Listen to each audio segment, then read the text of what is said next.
The neighbors heard it. A scream that didn't sound like fear. It sounded like surrender.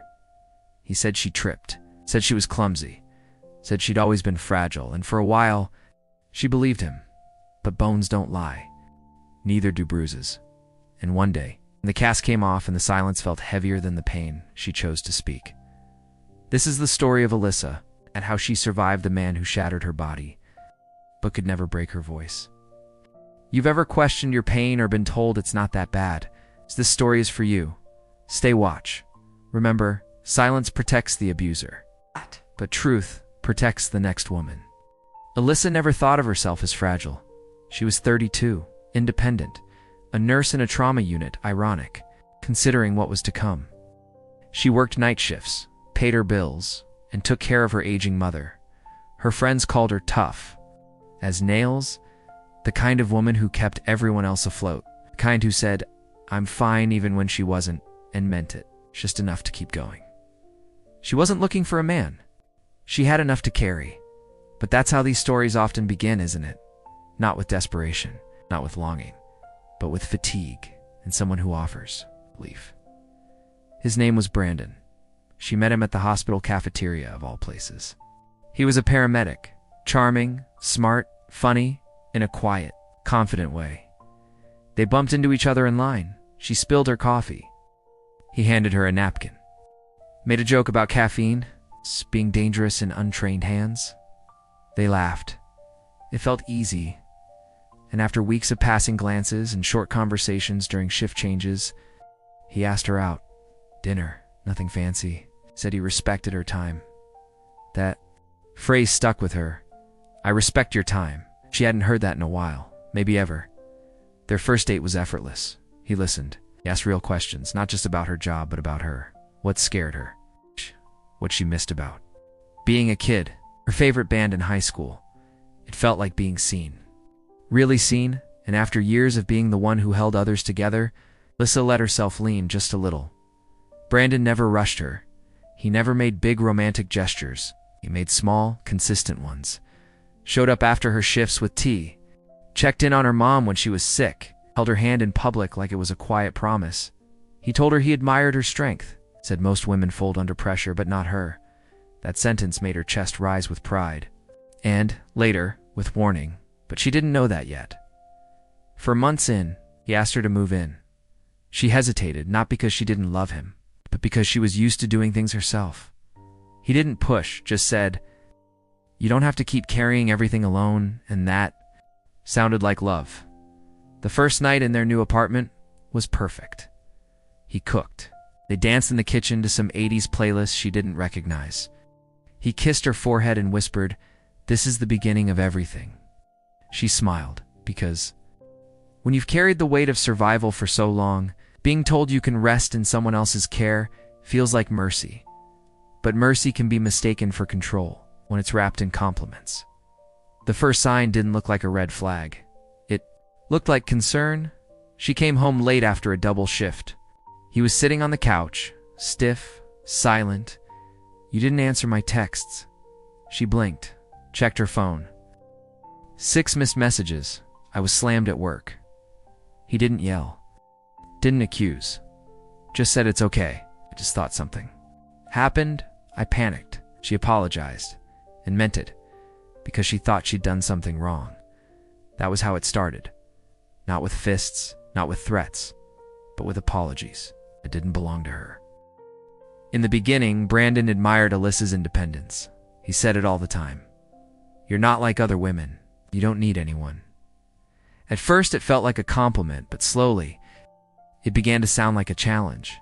He started asking little things. Nothing unreasonable, not at first. "Text me when you get there. Call me when you're done. Why don't you let me handle the bills?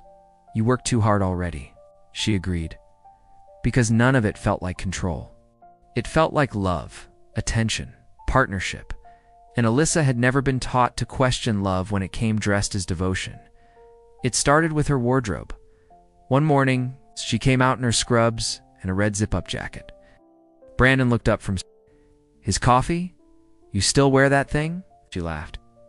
"Yeah, it's comfortable." He smiled, but it didn't reach his eyes. You're too beautiful to look sloppy. She hesitated. Changed jackets, just to avoid the pause in his smile. That's all it took. And a new rule was born. Soon came the dinner questions. Why are you eating so late? You really going to finish that? You always look tired after you. See your friends? Maybe they're not good for you. There was no yelling, no threats, just a slow erosion of her instincts. A remapping of her trust, and every time she challenged it, he'd lean in close and whisper, "Don't get defensive. I'm just trying to help you be your best." And she believed him, because Brandon knew how to make a cage feel like a house. First time he got angry, he didn't raise his voice. He left, walked out of the apartment, didn't answer his phone for 12 hours. When he returned, he looked calm. Too calm. I needed space. It made me feel disrespected. Alyssa didn't even remember the argument, something about her not answering. Text while at work. But she apologized, and again, a new rule was born. Brandon began timing her. Asked for photos of where she parked. Would drop by her work with coffee, just to say hi, but always seemed to be checking something. She tried to talk about it with a friend once. The friend shrugged. He's just really into you. Isn't that what you've always wanted? Someone who cares? Alyssa smiled, lied, said she was lucky one night. She brought up going to a weekend training course in another city. Brandon's face changed. Why would you want to leave me alone all weekend? She blinked. It's not about leaving you. It's about advancing my career. He got quiet. Too quiet, so your job matters more than us. She dropped the idea, burned the brochure, and added it to a growing list of things she wanted, but stopped. Asking for, she began to feel dizzy around her own choices. Forgot what freedom looked like, what self-trust sounded like. Brandon had never told her she couldn't go somewhere. He just made her feel guilty for wanting to. He had never said she couldn't have friends. He just convinced her they didn't love her like he did. And over time, that was enough. Because control doesn't always storm in. Sometimes it knocks softly, brings flowers, calls you beautiful, hands you a key to a house where the windows don't open. She didn't know the name for it yet, but part of her had already stopped asking for air. It was a Tuesday. She had worked a double shift. Her feet ached. Her body throbbed. She came home late. Brandon was sitting at the kitchen table. Lights off, arms crossed, phone face dashed down. No, hello. No welcome back. Just a question. Who were you with? She froze. I told you. I stayed late. Trauma case. He didn't move. Didn't blink. You've been getting sloppy with your stories. She laughed nervously. That was her first mistake. He stood up. You think this is funny? No, Brandon. And then it happened. It wasn't a punch. It wasn't a slap. It was his hand open, heavy, shoving her back into the wall. The frame behind her shattered. Glass sliced her shoulder. She slid to the floor, breath knocked out of her. He didn't help her up. He stood there, breathing hard, and said, "Look what you made me do." She didn't cry. She apologized that night. She cleaned the blood herself, bandaged her own skin, told herself he didn't mean it. He was stressed. He loved her. He was afraid of losing her, and more than anything, she didn't want anyone to know, because if someone knew, they'd ask why she stayed, and she didn't have an answer. Not one that didn't sound like guilt. The next day, we brought home Flowers cooked her favorite meal, kissed her hand and whispered, "I'm sorry. I love you so much it scares me sometimes." And for a few hours, it felt like things might be okay. He even joked again, touched her hair, watched TV like nothing had happened. But something had. Something inside her had shifted. Because now, she knew he was capable, not just of controlling, but of hurting and pretending it never happened. Weeks passed. Then came the second time. This time, it was her wrist. They were arguing about the way she looked at a waiter. She tried to walk away. He grabbed her, tight, twisted. Something cracked. The pain shot up her arm. She screamed. He let go. "You're fine." "Don't be dramatic." She wrapped it in ice. Told coworkers she slipped in the tub. One of them raised an eyebrow. Didn't say anything. No one ever does. That's how it works. Not all at once. Not with one broken bone. But with patterns. Justifications. Silence the third time it was. Her rib. The fourth, a finger. She became fluent in explanations. I fell down the stairs. I hit a cabinet door. I'm just clumsy lately. They believed her because she said it with a straight face, because no one expects a woman like Alyssa, strong, smart, capable, to be the one hiding bruises under her. Sleeves at night, she stared at the ceiling and whispered to herself, "It's not always like this. He still brings me flowers. He's just scared. I make him mad sometimes. He doesn't mean to. He always apologizes. He loves me." But the voice in her head, the one she tried to silence, kept replying, "So why do you feel like you're dying?" She wasn't ready to leave. Not yet. But she was no longer pretending she was safe. The worst part wasn't the broken bones. It was the way she stopped reacting to them.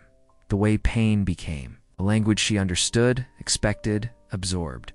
She moved through her days like a shadow, smiling when necessary. Answering questions before they turned into suspicion. She knew which sleeves covered which bruises, which lies sounded most believable. And somewhere along the way, she stopped waiting to be saved. Brandon had become predictable. Explosions followed by apologies. Anger disguised as passion. Control packaged as care. He tracked her movements, insisted on driving her to work, started answering her texts for her when she didn't reply fast enough. "I'm just protecting you."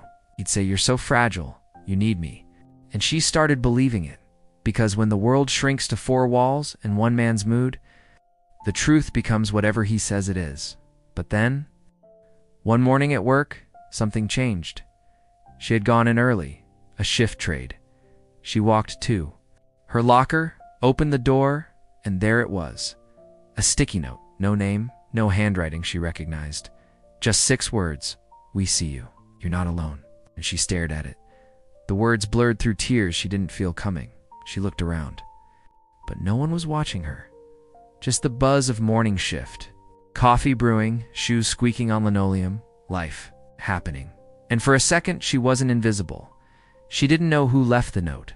Maybe a nurse, maybe a janitor, maybe someone who saw more than they said. But it didn't matter what mattered.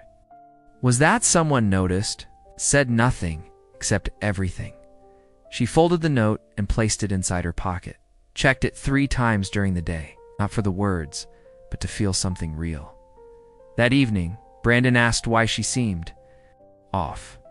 She smiled and said she was tired. He didn't press, but Alyssa didn't sleep that night. She lay awake staring at the ceiling, 6 words echoing in her mind. "We see you. You're not alone. Not you can do this. Not you have to leave." Just presence. And that was enough to crack something open. The next day, she started planning. Not loudly, not bravely. Quietly, secretly. She downloaded an app that looked like a calendar, but stored encrypted files. She used it to document dates, photos of bruises, voice memos whispered in the closet while Brandon showered. Each entry was a thread, and thread by thread, she was weaving her escape. She called her sister from the hospital. Phone one day not to talk, just to hear the voice. "Hey, it's me. I just wanted to say hi." Her sister paused, then said, "Whenever you need me, I'm here. No questions." It was the closest she had come to saying the truth out loud, and it was the first time she didn't hang up with guilt in her throat. The final push came weeks later. Brandon broke her collarbone during an argument about a voicemail she hadn't erased. She wore a sling. Told the ER doctor she fell on ice. But this time, he looked at her differently. Paused, then said, "If you want me to write it down that way, I will. But I just want you to know, we're trained to see more than we're aware." Told, he didn't pressure her, just left her with silence, and silence, when it holds space, can be more powerful than screams. She went home with her sling, with her note, her calendar app full of evidence, and with a decision she hadn't made yet, but could no longer unsee. Alyssa didn't wake up one morning and decide to leave. She decided in pieces, in whispered memos, in hidden folders. The bruises photographed under bathroom lights. The truth lived in her phone. In her calendar, disguised as a record of work shifts. Each day she added something, a log of Brandon's behavior, audio of a fight where his voice cracked into rage, photos of her sling, her bruised wrist, her pale face in the mirror. She wasn't trying to prove anything to anyone. She just needed to remember that it was real. She wasn't crazy. That she hadn't imagined the pain or the fear. Brandon had changed. He sensed the distance, became softer, more attentive, more apologetic. He cried one night, held her face and said, "You're everything I have. If I ever lost you." She nodded, stroked his hand, and quietly backed up every file to a drive hidden in her locker at work. Her escape plan was simple. A nurse friend would meet her outside the hospital on a Wednesday. She would pretend to be working late. She'd leave through the emergency entrance, not the main doors. She'd already packed a go bag and stored it behind the oxygen tanks on the 3rd floor. It wasn't a perfect plan, but it didn't have to be. It just had to happen once. The day came. She wore a hoodie, said goodbye to Brandon that morning with a kiss on the cheek. "I'll be late tonight." He smiled, but didn't respond. Her hands were shaking. At 6:43 p.m., she stepped into the hallway and texted the nurse. Now, she walked slowly. Didn't run. Didn't look back. Every footstep felt like an earthquake. Every automatic door felt like it might slam shut, but she made it. The car was waiting, engine running, window down. No questions. She got in, closed the door. The nurse just said, "You don't owe me anything, just breathe." That night, Alyssa checked into a women's shelter under an alias. The room was small, 2 beds, a window with no view, but it had a lock on the inside, and no footsteps in the hallway meant danger. Just life. She cried for 4 hours. Not because she was sad, not because she missed him, because for the first time in over a year, she didn't flinch at the sound of her own name. The next morning, she called her sister. The words didn't come easily, but eventually she said, "I left. He hurt me. I'm safe now." There was silence on the other end. Then the softest response, "You don't have to explain anything. Just come home when you're ready." Later that day, she opened her laptop, clicked on the folder, and named it, "This is what the truth looks like." Because she had spent so long being erased that writing her own name on her pain felt like resurrection. Recovery wasn't poetic. It was messy, lonely, silent in a different way. Alyssa didn't walk into her new life smiling. She flinched at loud noises, slept with the light on, forgot how to answer simple questions without scanning them for danger. At the shelter, she met women with different stories, but the same quiet in their eyes. They didn't ask each other what happened. They already knew. And in that unspoken understanding, Alyssa felt safer than she had in years. Her physical wounds healed, the collarbone mended. The sling was removed, but the real healing, it took longer, because trauma doesn't ask permission to linger. It lives in reactions, in dreams, in the way you choose a seat in a restaurant, always facing the exit, always listening for footsteps. She started therapy. It was hard. Some days she wanted to quit, but she stayed. One sentence at a time, she stitched her story back together. The part where she was strong, the part where she doubted, the part where she almost stayed, the part where she left. 6 months later, Alyssa testified. Not in court, though she would eventually. She testified in a room full of women at a support group with folding chairs and lukewarm coffee. She told her story aloud, start to finish. Voice trembling but steady, and when she finished, no one clapped. They just sat with her pain and didn't look away. One woman said, "I thought I was the only one, and that sentence made everything worth it." Alyssa moved in with her sister. Later that year, started fresh. Different job. New town. A place where no one called her fragile. But no one expected her to be invincible either. She laughed again. Real laughter. The kind that shakes your ribs. And when she cried, she no longer apologized for it, because now, tears were a release, not a weakness. Brandon was eventually investigated. The evidence she kept spoke for her when she couldn't. He never showed up to the hearing. No apology. No explanation. Just a silence she was no longer afraid of. She still keeps the note. "We see you. You're not alone." It's framed now on her dresser, right next to a photo of her smiling in sunlight, wearing a red jacket, he once told her. Never to wear again. She wears it often now, just because she can, because breaking her bones didn't make her weak. Staying quiet didn't make her complicit. Leaving despite everything made her powerful in ways she never imagined. Alyssa didn't just survive him, she outlived his silence, turned it into something louder than pain. Truth. They called her broken, but she wasn't. She was bruised. Yes, shaken absolutely, but not broken, because bones heal. Voices return, and even silence, when held long enough, eventually becomes a scream. Alyssa didn't leave because she stopped loving him. She left because she finally loved herself more, and in a world where people are told to just move on, she chose to speak, not for revenge, not for closure, but for every woman still hiding bruises behind long sleeves, still apologizing for fear, still convincing herself it's not that bad. If you've ever been afraid to speak, afraid to leave, afraid no one would believe you, this be the sign you were waiting for. You are not overreacting. You are not weak. You are not alone. Your pain is real. Your survival matters. And your story is powerful, even if you're not ready to tell it yet. Because every time someone breaks the silence, another woman learns how to breathe again. Like this video, if Alyssa's story moved you, share it even if it hurts. Because someone needs it. Subscribe to After the Silence for more real, emotional stories that give voice to the unheard. The silence didn't protect her. Her truth did. And now, maybe it will protect someone else.